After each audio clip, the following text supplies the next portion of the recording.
Yo, what's up? I'm back. Did you miss me? So I realized that we never even got a chance to introduce you to my awesome mentor. Mentor, what is your name? I'm Breanne. She actually speaks. Don't look at me, look at the camera. I'm Breanne. Yes, Breanne, where are you from? I'm from Washington. I thought this was anonymous. Wrong class. Oh, sorry, yeah. Yeah, this is so anonymous. My bad. Mm-hmm. Okay. Yes.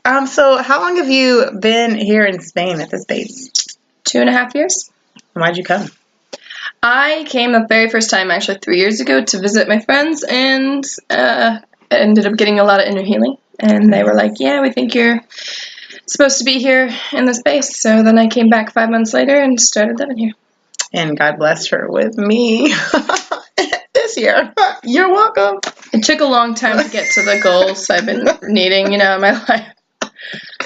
She needed some chocolate in her life. Clearly, this is what I'm here for. Yeah, I've been eating the wrong kind of chocolate the entire time. Clearly, and it never satisfied, And now I have Maiya in my life. And thank you. I know. I've been trying to help her understand. There's a difference between chocolate and chocolate, and this is queen chocolate. But yeah, right, Breanne? I tried to bite her arm. It didn't work. No. It's not the same. Okay. Yeah. So, Breanne, let's tell the world, you tell the world something interesting about your life, something that's crazy that you would want someone to know, but that they wouldn't expect. Oh, I don't have a middle name. Are you American? Yes. I have shared Jesus in over 13 countries. Wow. But I've been to more than that. I just didn't share Jesus in those countries. Sorry. Went to Mexico and didn't share. You know what I did actually with this little girl? We were trying to play games with each other, but she only spoke Spanish and I only spoke English. I was 8 maybe. And I was like, let's play. And then I was like, Jesus loves you. So there. I've been a terrible evangelist since even that age. I'm not an evangelist. I mean, I can evangelize, but I'm not very good at it usually. Yeah. You know what? As much as if I were told to evangelize, I think that's when it becomes hard. But I think naturally, if I'm just in the moment, it's better for me. It's true. I don't go out to the street and walk up to someone and be like, "Hi, do you know that Jesus loves you?" No, yeah. Which is true. Jesus does love them. Loves them all. Yeah. Hey, Jesus loves you. Yeah, but yeah. The other day I was at a wedding and I was talking to a friend, and he was cute, so I was just opening up with him. Yeah. And I like cute people. And I was like, oh, that's Goyo, one of the guys here. Yeah. He's hilarious. He used to be a terrible person.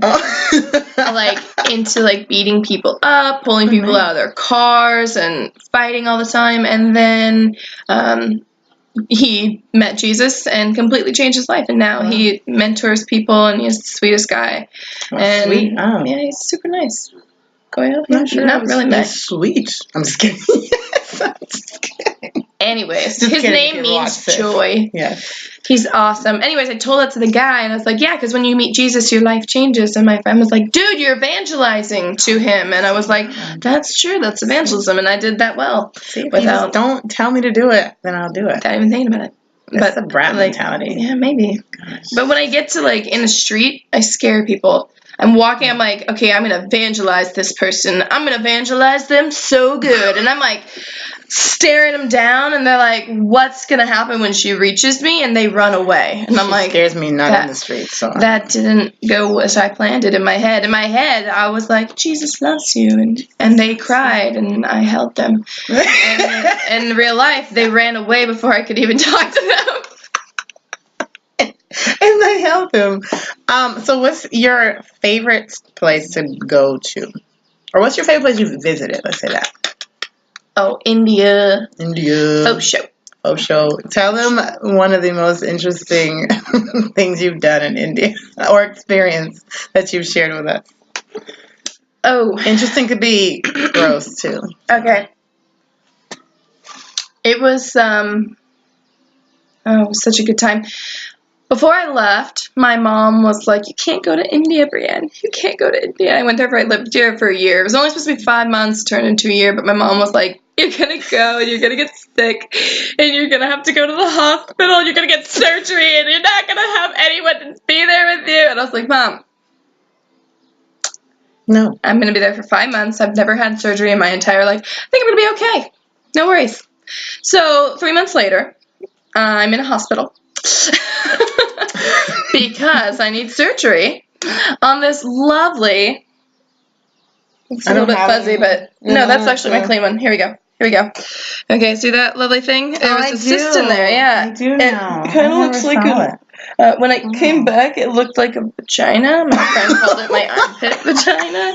It was really embarrassing. I was super embarrassed to wear anything short sleeve because it's such an ugly scar. But it's a lot better now, and people just ask me, and I get to tell them, oh, yeah, I spent a night in an Indian hospital with 5 other women in the room, right next to the toilet, where there's no toilet paper, so everyone's poop just kind of like gets rinsed by hand, there's the toilet just smells so wonderful. I just love toilet smell. Yeah, I mean, urine everywhere, so it's like, you know, that stale urine and fresh urine smell at the same time, which is love toilet smell. Yes, and crap everywhere.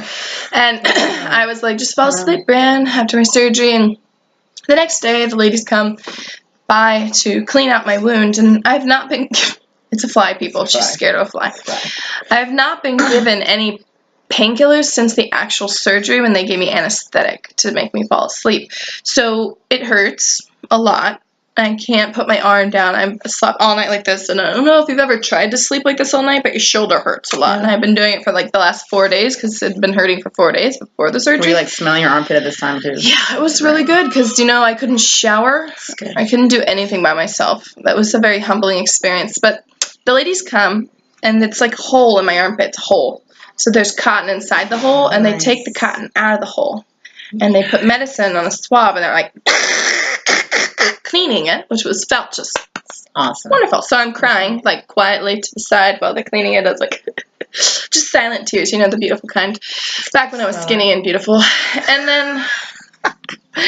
then they decide to, like, you know, refill it with more cotton to keep it clean. That's a good choice. So they shove more cotton into the hole, and then they cover it up. And I'm like, thank you. And the nurse, she was so nice. She looked at me and she said, oh, you have no pain tolerance. And I was crying, so it sounded like, I was trying to say, hey, lady, I have pain tolerance. It's just not that high. And, but it came out in a whaley thing, and she was like, okay. And, you know, she barely speaks any English. And so she's like, stay here, just wait. And they leave. And the guy that was with me, who was the director of my base, comes back, sits down next to me, and he's like, uncomfortable because you don't really show your emotions in India. Like, crying is not really something that's okay unless it's before Jesus, and then it's okay. But other than that, they're like, please keep it all inside. And he was like, crying's for pansies. I don't know how to help you. So I just sat there awkwardly, and I sat there facing the wall crying awkwardly. And then the nurse comes back in, and she's like, sir, you're going to have to leave. And he's like, what? She's like, we're going to give her some pain medicine. And I'm thinking, yay, pain medicine. Yeah. And then they come back in, and he's like, wait, pain medicine? Why do I have to leave for pain medicine? And I'm thinking, that's a good question. Why does he have to leave for pain medicine? And then she's putting on a glove, and he's like, is this medicine oral? And she's like, no. This is exactly how it happened, guys. Exactly. Rectal. And I went, I'm not in any pain anymore. I stopped crying immediately. I was like, no, I don't want it. And he's looking at me with his eyes like the size of cookies, and he's like, and I was like, I don't want it. Don't let them give it to me. I don't want it. And then he's looking at me, and he says, I'm going to go. And he leaves me there, my director. Yeah, lovely man. I love the guy, but seriously want to strangle him in the morning. They're like shoving me onto my side. I'm like, I don't want it. And folks, I'm not going to go into details, but just remember there was no toilet paper in this country, okay? Right. And I haven't showered in 3 days because I can't shower because my armpit, I couldn't get my armpit wet. And even though I was sweating profusely because it was the middle of flipping July, something like that. It was so hot. And then It was just super nice. And so my black cherry was popped in India. I will say this. Pain release, like the pain went away within like 20 seconds. And I know it wasn't one of those, what are they called? Placebo. That's the word, placebo. Yeah. It was not a placebo. Because I would not have thought that anal medicine helped that fast, but it did. He comes back in after I get it. And now he knows I have it. What just happened. And I know he knows what just happened. So we look each other in the eyes, and he says, just go to sleep, Breanne. So I did. And for the next, I don't know how many days, like a week, I couldn't do any of my work duties, like my practical work at the base. I couldn't get dressed alone, which was good because, I mean, it was a good thing I had really good friends in the DTS. We were, like, instant naked pals because just, like, India, the culture, everybody was just like, who cares? We all got boobs. And I was like, excellent. So to me, it wasn't so embarrassing. The embarrassing part was like, I couldn't pull my pants up after going to the bathroom, and people had to help me pull up my underwear and my pants. And the fact that noise is going to be in it. And then the toilet had to be flushed with water, so they had to flush my poop down. It was just a lot of lovely stuff. Well, Breanne always has fun stories, but maybe we'll get her in some more videos later. But Breanne, thank you so much for your awesomeness. She's fun. Say bye to the people, Breanne. Goodbye to the people, Breanne. All right, so our next adventure, we went to Morocco. It was absolutely amazing. I was blown away just by the beauty of Morocco. You'll see in the pictures and the videos, it's so green and so beautiful, and we had such a great time. We got to work with children, and we walked a lot, which was great because I needed it, still need it. We learned, so before Morocco, we learned how to do balloon figures. And then so we were able to take that with us to hand out to the kids in the streets. And, you know, for lunch we had tagine for lunch every day, which I'm not complaining, but, you know, after the first 2 days, I wasn't excited to see it anymore. But anyways, and we had bread, a lot of bread. My body. Yeah. So if I look a little whiter since the last video, just know that I've been eating a lot of bread. Anyway, so we had a lot of bread. But I think such a funny experience was the bathroom, because it wasn't necessarily a toilet in the bathroom. And the shower wasn't necessarily a shower, but look at the bathroom. Can we just talk about the bathroom, guys? Isn't it awesome? It's so pretty. And knowing that I'm such a germaphobe at times, and yeah, not everybody there washes their hands. And so, but I want you to understand my squat game. My squat game was serious. Like, I mean, I should really show you. I'm going to show you. So, yeah, like, you know, my squat game. This is how we used the bathroom in Morocco. It was great. But yeah, anyway, so my squat game was on point. And then I have this, like, we have these creative way of putting the, guys say hello, my sister's doing her hair.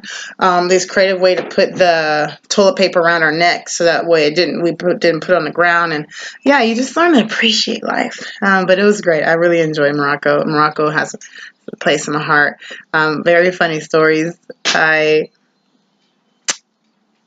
culture is very awesome there, and I learned a lot about being the chocolate body. No, I'm kidding. But no, I was trying to take a shower one day, and other people decided they wanted to come watch me take a shower. It was really funny. And so I had to learn how to shower with my towel around me, and where I just cleaned my body with my towel still on. It was just such a great experience. It was awesome. But Daddy has jokes. My daddy just definitely kept me laughing. But he taught me a lot. One thing that really stands out to me about Morocco that he taught me was learning to see. One thing was learning to see the beauty, even in the midst of darkness. Also learning how to express love through your actions, but like genuinely, not because at times, we can be very fake. With our words, it's easy to be fake with your words, but we have the saying, actions speak louder than words. And that's so true, because the language, I speak English and Spanish.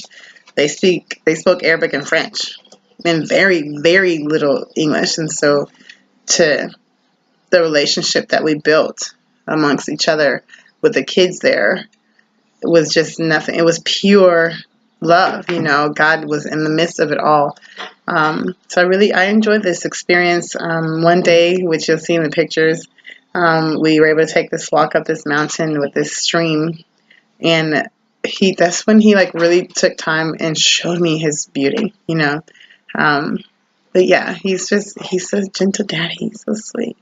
And recently, this week, we just came back from Morocco. Actually, so I'm a little late getting you guys this video. I'm so sorry. This week, he took me on a walk in the park behind our building, which you guys got to see the park. During the first video, he took me on a walk and gave me these beautiful flowers. They're just beautiful. But God is awesome. And hey, hola, sister. Isn't she gorgeous? Oh, qué bonita. No, está bien, nena. But yeah, he's awesome. So I'm doing really good, friends. I'm going to continue to blog on my website so you can continue to follow, and I'll try to be better about sending videos to Ashley so she can get this out. So I actually have to get ready for a birthday party for my sweet, our director's daughter is turning 8, I think. So she has a birthday party soon, so I actually have to get ready for that. But I love y'all. Thank you so much for listening, for watching, for staying tuned, for supporting. I'm out.